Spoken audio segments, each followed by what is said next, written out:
Olivia, you spoke with residents there in Douglas County. What are they thinking about this race? Well, Kelly, many tell me they know a lot is at stake and they have mixed emotions. Now, here are the 6 Republicans running for the seat vacated by Ken Buck. This includes Deborah Flora, Jerry Sonnenberg, Richard Holtorf, Michael Lynch, and Peter Yu. But the name I heard again and again today while speaking with Republicans in Douglas County was Lauren Boebert. In March, Republican Ken Buck resigned, citing political polarization and dysfunction in Congress. Well, it was just time for him to step down. He did not represent us as Coloradans or people from the United States. He just really wasn't fighting for us and our rights. In a special election to fill Buck's seat, Republican Greg Lopez will run against Democrat Tricia Calvarese. I'm really excited about Greg stepping forward and being willing to represent us. On the same ballot, voters from each party will narrow down one candidate to run for the seat in November's general election. For Republicans, one name stands out. America first, and that's what Lauren Boebert stands for. I like Lauren. I think she's really strong. I really like that she showed up for President Trump, and she just doesn't play with these guys. And that's the kind of person I think we need. I don't like her. Boebert, who currently represents District 3, has made headlines for controversial behavior and opinions. I don't think she respects the office. I don't like her politics. I don't like her attitude. I will vote for someone else. She's a polarizing figure even in her own party. She does make me mad sometimes. She does some crazy things, but otherwise I like her. She's new to the area, but I feel like she represents us in the United States, and she's willing to fight for us. As Boebert takes on 5 other Republicans, Douglas County conservatives say immigration, gun rights, national security, and water are top priorities. Whoever runs the Republican will get our vote. Now, both the primary and special elections are on June 25th. Tricia Calvarese, Ike McCorkle, and John Pedora Jr. are running in the Democratic primary. Now, aside from Betsy Markey, the district hasn't had a Democratic representative since 1973. Yeah, Kelly? So race we'll definitely be watching closely. Yes. Olivia, thank you. Well, CBS Colorado's voter... See so many pretty much Democrat operatives condemning you for voting against. The chair now recognizes Mr. Raskin for 5 minutes. Thank you, Mr. Chairman, and thanks for conducting this very important hearing. One of the things we've learned during this grim period in our history is that propaganda works on a lot of people. So misinformation and disinformation are actually undermining the public health. They promote vaccine hesitancy, they generate social discord, they destroy the cohesiveness of our public health efforts. And yet to this day, members of Congress are spreading anti-public health propaganda. Let's take a look at some of the examples, if you'd be kind enough to put it up on the screen. Last month, Representative Gates said that, quote, "The best vaccine we found is Mother Nature's vaccine. It's contracting the virus." Well, this is false and dangerous. The best vaccine we have is a vaccine. Yesterday, the CDC published a study which found that vaccination remains the safest strategy for averting COVID-19 infection, hospitalization, and death. So his statement is like saying the best vaccine for polio or the German measles is contracting the disease. Representative Boebert said Biden has deployed his needle Nazis to Mesa County. This is a dangerous lie. It equates state, local, and federal public health efforts with history's worst fascist dictatorship, a regime responsible for genocidal violence against millions of people.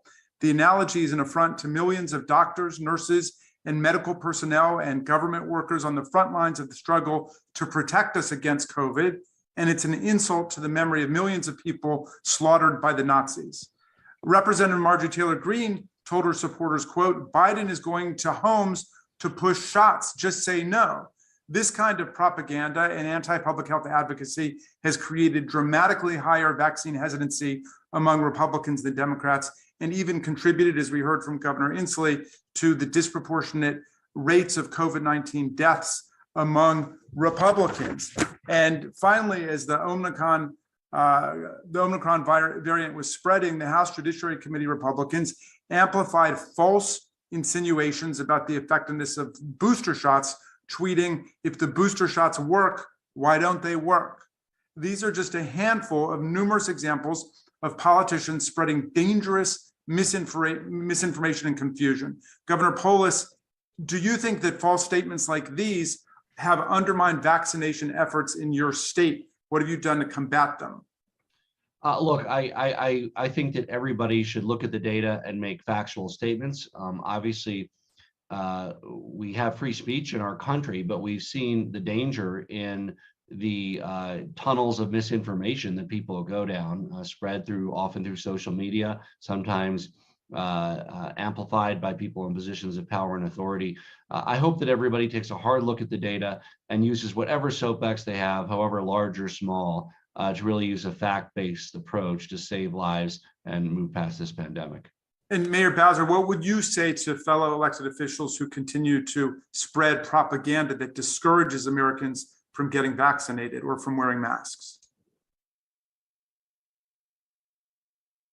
You got to unmute. I think it's especially problematic, Congressman, because they themselves have been vaccinated and boosted and are enjoying the benefits of those vaccines, and they know better.